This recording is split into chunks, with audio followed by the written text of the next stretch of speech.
Okay, we are going to look at lesson 5 in chapter 7. Bump this up a bit. And this is on percents. Okay, percent just means per 100, so this ties in well with our ratios and proportions and our fractions. So the word percent means hundredths or divided by 100. This is the symbol we use to represent percent, and it just means per 100. So 29%, which is written as 29 with the percent symbol, is the same as 29 over 100 or 29 hundredths. Okay, we can write any number, basically a fraction, decimal, whatever, as a percent. So write the number as a percent. So I have 3/5. There's two ways I can do this. I can say, well, let's see, if I multiply the top and the bottom by 20, that's going to give me 100 in the bottom, okay, which means per 100. So that would be 60 over 100, which is 60%. Or I could do 3 divided by 5, which is equal to 0.6, and then multiply that by 100, which gives me 60%. Okay, so two ways to do it. Multiply so that your denominator is 100, which you can do with certain numbers. And if you can't do it, just divide and multiply by 100. You're getting, if I divided this, think of it as 60 hundredths, which would be 60%. Okay. 15% of 180 is what number? So in order to use a percent in an equation, we have to change it to a decimal. So 15% is 15 per 100 or 15 hundredths.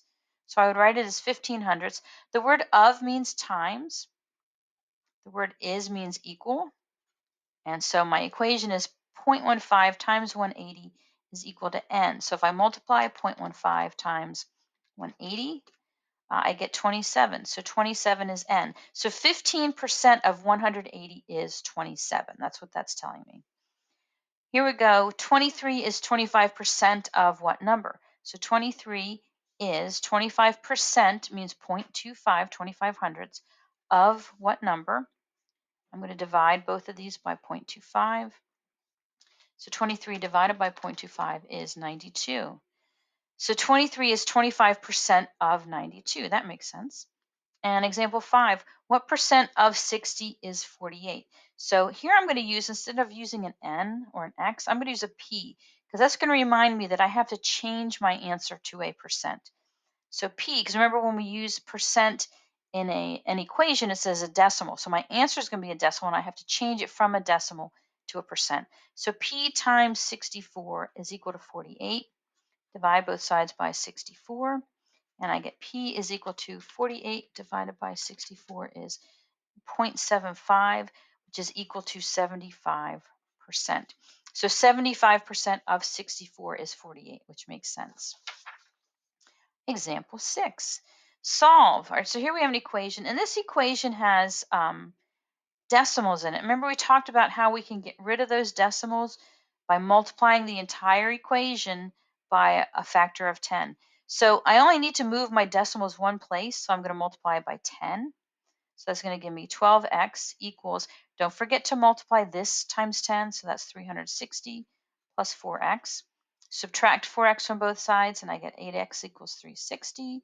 Divide both sides by 8. 360 divided by 8 is 45.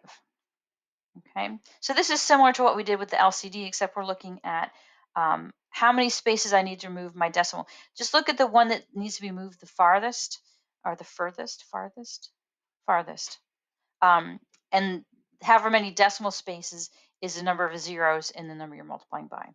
If I look at this one, I need to move this one 2 spaces and that one 2 spaces. So I'm going to multiply the entire equation by 100.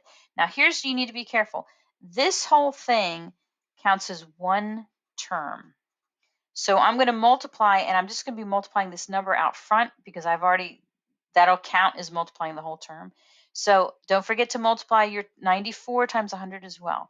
So I have 9400 equals 15x plus 8 times 1000 minus x. So this doesn't change because this is the whole term, and I'm multiplying the 100, and I'm just multiplying it by this part here. So then I have 9,400 equals 15x. I need to distribute 8,000 minus 8x. I'm going to subtract 8,000 on both sides, which is going to give me 1,400. 15 divided by 8, or sorry, 15 minus 8 is 7. Divide both sides by 7, and x is equal to 200. Now, if I were to plug in the 200, this is still going to work. So the fact that we moved the decimals doesn't change the answer.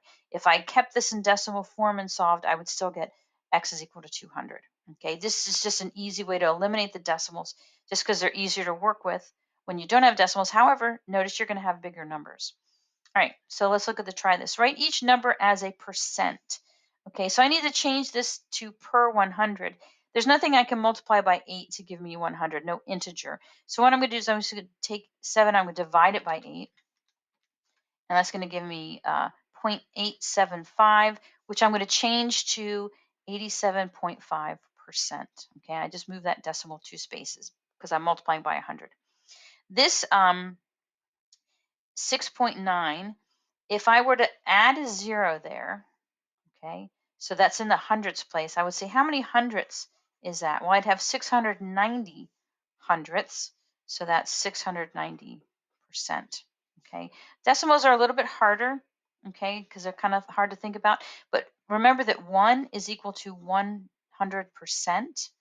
Okay, so 6 then would be 600%, so it'd be 690%.